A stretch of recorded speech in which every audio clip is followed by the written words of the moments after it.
네, 조일교 대표님 만나기 전에 11월 고용지표가 발표가 됐는데요. 실업률이 2.8%네요. 지난달과 같았습니다.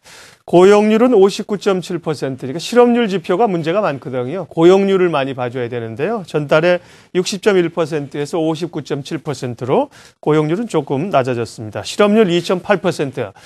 아, 정말 대단히 살기 좋은 나라죠. 우리나라는. 예, 일하고 싶은 사람은 모두 일할 수 있고 100명 중에 3명만이 2.8명만이 일자리를 못 얻는 그런 좋은 나라입니다. 주변에서 이렇게 다들 일하고 있죠. 예, 참 고용률 실업 지표들 늘 문제가 있다고 말씀드리는데요.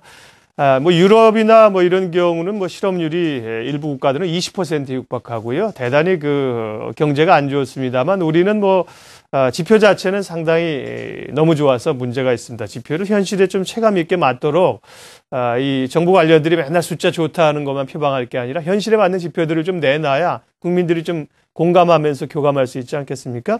얘기는 잠시 후에 아마 취재기자가 자세하게 전해줄 걸로 알겠고요. 조일교의 주간 키워드 코리아 인베스트 조일교 대표님 만나겠습니다. 어서 오십시오. 네. 이번 주 주간 키워드로 주신 단어부터 확인하고 이야기 풀어나가도록 하겠습니다. 조일교의 주간 핵심 키워드. 네, 차별화, 배소 장세 얘기를 하셨습니다. 예, 이번 주가 변수가 많죠. 우리는 이제 동시만기일이 내일이고요. FOMC가 시작이 됐습니다. 일단 그 수급 부분 코스피 같은 경우는 상태가 좀 양호하죠, 요즘? 네, 양호합니다. 그 외국인들의 매수도 양호하게 들어오고요. 네. 뭐 앞서 얘기도 좀 드렸지만 만기일에 그 FOMC 회의까지 있기 때문에요. 약간의 좀 변동성. 잠깐만요. 예, 조 대표님. 외국인들의 이제 그 매수세 이런 것들도 지금 이제 말씀하셨지만 구체적으로 좀 얘기를 해봐야 됩니다. 연말까지 계속 또 살 수 있는지도 하고요. 연기금 기관들도 조금 추가적으로 여력이 있는지 기관들은 조금 또 일부 좀 미리 차익 실현하는 모습들도 나타내는 것 같습니다. 예, 네. 코스닥 쪽은 그렇고요. 네. 지금 연말에 그 앞서 했지만 외국인들 매수세가 들어오면서 예. 또 FOMC 회의 그리고 만기일에 대한 변수 이런 것들이 있기 때문에 애초에는 좀 변동성이 있을 것이다라는 사람들이 많이 있었는데 불구하고 뚜껑을 열고보니까 상당히 좋지 않습니까? 그게 이제 수급적인 요인 때문에 그렇습니다. 준비한 자료 보시면서 말씀 좀 드리도록 하죠. 일단 월별 수급에서 보면 12월 들어서 외국인들이 상당히 지금 매수가 많이 들어오고 있습니다. 이 부분과 관련해서 제가 뒤편에 가서 종목과 연계해서 좀 말씀 좀 드리겠고요. 예. 코스닥은 기관들이 좀 매도가 많습니다. 그러니까 기관들이 차익 실현이 나오는 형태고 외국인들이 12월 달에는 조금 거래소 쪽을 좀 치중하고 있는 부분이고요. 문제는 이제 이게 코스닥과 거래소의 월봉인데요. 코스닥과 거래소의 월봉 자체가 좀 많이 틀립니다. 흡사 예전에 애플과 삼성전자의 그 롱숏 전략처럼 서로 반대로 가는 그런 흐름이 있는데요. 오늘 발표했죠. 주식 양극화에 대한 폐해를 방지하기 위해서, 뭐 삼성전자하고 현대차만 계속 올라가는 이런 양극화를 폐해를 좀 방지하기 위해서 앞으로는 여러 가지 방안을 좀, 강구하겠다. 그 일환으로 또 코스닥 활성화 방안도 내겠다. 뭐 이런 얘기를 지금 나오고 있습니다. 그래서 이런 형태가 시장에 어떻게 영향을 미칠지 모르겠지만 어쨌든 간에 현재까지는 코스피와 코스닥이 이렇게 반대 흐름을 보여주고 있고요. 또 매번 얘기했던 것지만 외국인 선물 통계치입니다. 제가 이 시간을 통해서 굉장히 많이 얘기를 하고 있지만 주간 선물이 2,500, 야간 선물 7,700 대충 그리고 누적이 이제 4,700계약으로 많이 줄어드는 상태죠.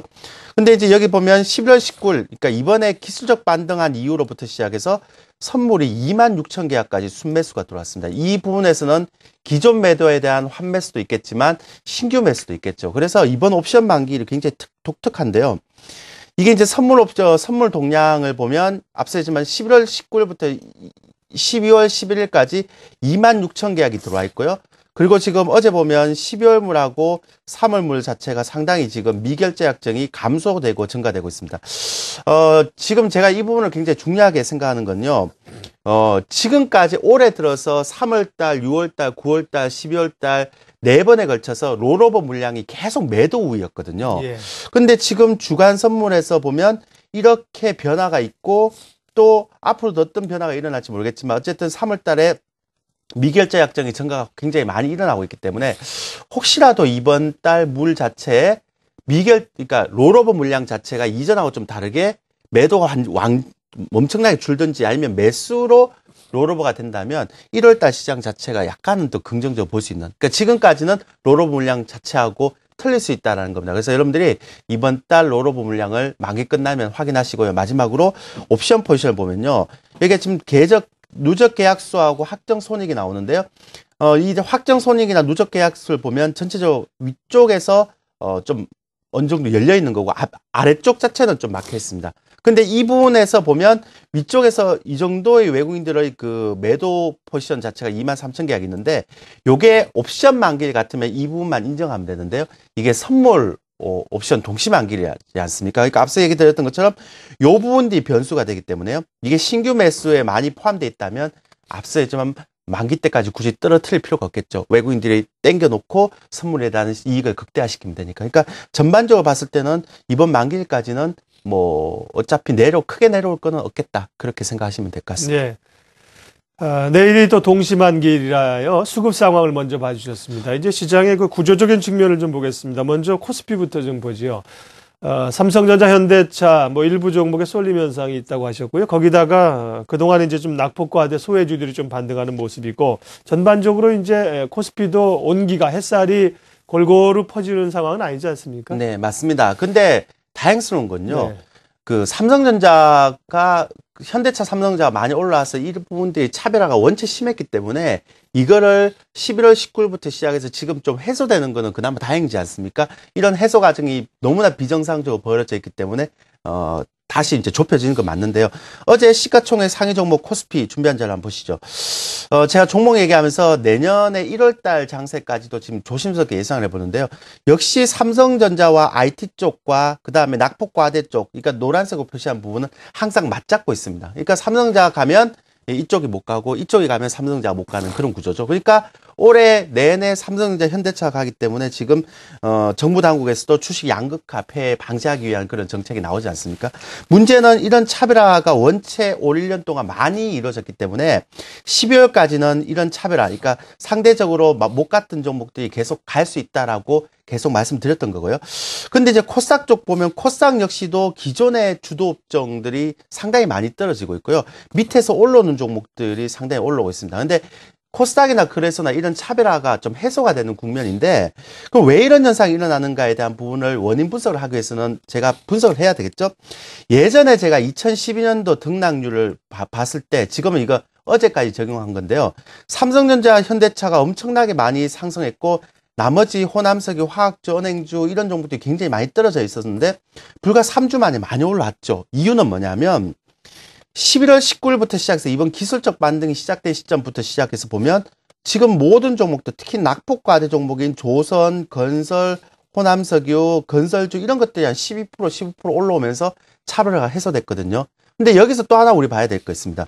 지금 이번에 지수가 상승했을 때 코스피가 5.6% 올랐는데 삼성전자하고 현대차가 두 개 12.9%하고 6.1% 올랐습니다. 예. 같이 올라버린 거예요. 그러니까 1960이 되더라도 지금 개인 투자자들이 느끼는 체감 지수도 이 정도 안 된다는 거죠.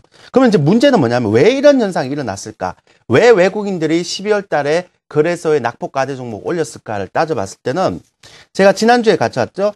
1월 1일부터 시작해서 12월 24일까지 외국인들의 평균 순매수를 보니까 지금 마이너스가 되게 많잖아요. 그러니까 이런 상태에서 12월까지 가져가게 되면 아무래도 북클로징 했을 때, 그러니까 결산을 했을 때 외국인들의 거래소의 수익률이 좀 떨어질 수 있죠. 현매수 수익률이. 근데 최근에 11월 20일까지만 딱 해보니까 어떻습니까? 4일날 기준하고 10일날 기준하고 그러니까 거래소의 종목들이 굉장히 많이 올랐지 않습니까? 플러스 것도 굉장히 많고. 그러니까 어떤 의미에서 본다면 이런 차별화 해소 과정 자체가 그동안 그러니까 올해 대형주 특히 시가총액 상위 종목들 옐로칩들이 너무 많이 떨어져서 외국인들 수익률이 올라가지 않았던 그 부분들을 수익률을 맞추는 그런 어떤 과정이 있다라고 볼 수 있을 것 같습니다. 좀 걱정되는 부분은 코스닥이죠. 코스닥이 변동성이 워낙 컸어요. 엔터주, 다음에 이제 모바일 게임주, 대선 관련주 급등을 한 만큼 또 하락하니까 시장에 충격을 퍽퍽 준단 말이죠. 예. 코스닥은 이제 종목별로 이제 이런 못 올랐던 종목이 아닌 종목을 관심 갖자고 하는데, 예. 종목 장세 이어지겠습니까? 제가 내년에 올해 12월까지는 차별화 해소가 될 겁니다. 그러니까 너무 많이 갔던 종목들을 떨어지고 그 다음에 밑에서 올라왔던 종목들을 올라오고 이렇게 되는데요. 시장 투자 전략을 보면서 제가 압축을 좀 시켜드리도록 하겠습니다. 이런 종목 차별화 장세가 12월 달에 해소가 되고요. 근데 이제 기존 주도 종목들 있죠. 예전부터 굉장히 많이 갔던 이 주도 종목들이 바뀔 것 같아요. 근데 전체적으로 봤을 때 제가 6대 4 정도 잡았는데 10% 상향하고요. 만약에 12월 달 말 기준에서 2000선 안착 시에 1월 시장이 좀 긍정적으로 예상이 되는데 문제는 뭐냐면 1월 달 시장 자체가 지금하고 좀 달라질 것 같습니다. 그러니까 내년을 보면 내년에는 이제 현대차하고 삼성전자의 쏠림 현상이 좀 해소가 되면서 아울러 종목 장세가 들어올 것 같은데 이 종목 장세에서는 옐로 칩도 있을 수 있고요. 그 다음에 코스닥의 종목 장세가 있을 수 있고 테마주가 있을 수 있는데 여기서 얘기하는 쏠림 현상은 좀 자제될 것 같습니다. 그래서 내년은 오히려 지수보다는 종목으로 가는 게 훨씬 좋을 것 같다. 그러니까 올해만큼 체감지수가 떨어질 수 있는 장은 아니다. 이렇게 보시면 될 것 같습니다. 일단 지금 상황에서는 주식 비중, 현금 비중 얼마 정도로 가져가신다고요? 지금은 6대 4인데요. 예. 여기 이제 지수가 좀 조정을 또 보이면 한 10% 정도 더 담아도 될 것 같다. 7대 3 이렇게 제시해 드리겠습니다. 네.